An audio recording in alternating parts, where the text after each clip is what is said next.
Growing up in Chicago, I sold drugs as a teen. I sold drugs as an adult. You can't sell drugs as a career, it's illegal.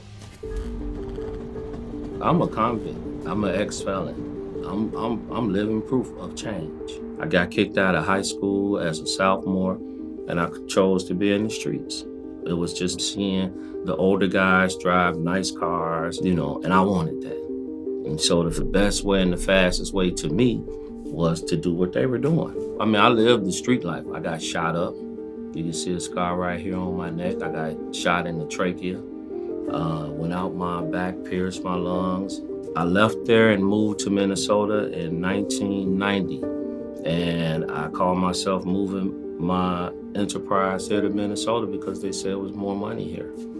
But it wasn't just more money here, it was actually the feds here too.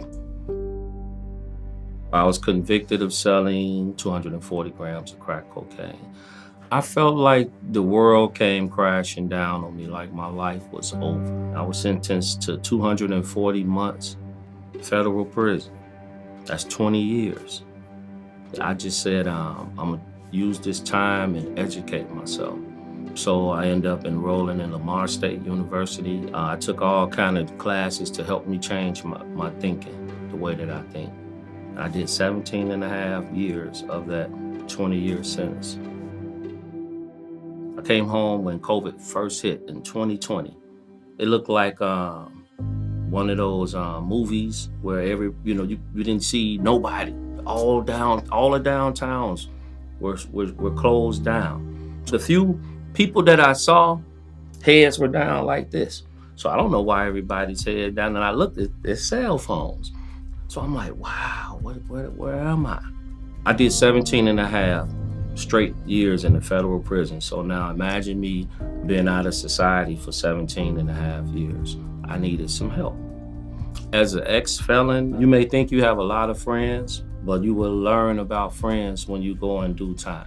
It's hard to get jobs. It's hard to get housing. You will learn who really loves and care about you and who don't. The help you can get through Reentry Court, it's incredible. Just the resources, it's amazing. If you have child support, they have people to help you with that. You need your license, they have people to help you with that.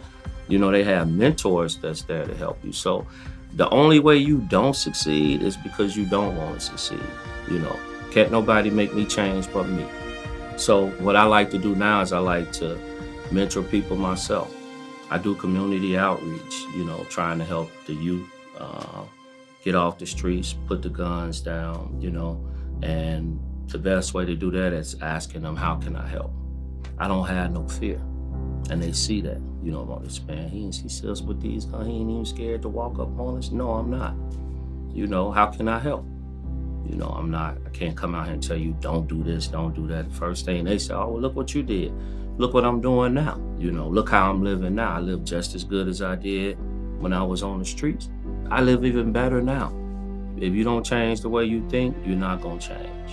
You'll end up right back in prison.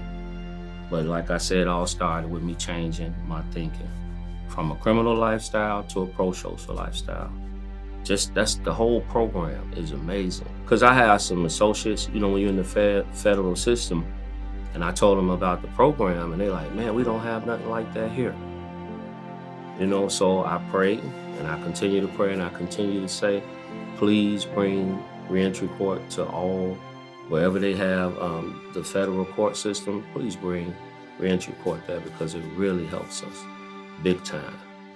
If it hadn't been for Reentry Court and the help that I received from Reentry Court and the U.S. Probation Office, I don't know where I would be. Since I've changed, everything is so positive happening in my life. Like I said, I started work with Canadian Pacific Railroad as a train conductor. I used to love trains when I was growing up. If I'm saying like I'm getting a little emotional because I'm happy.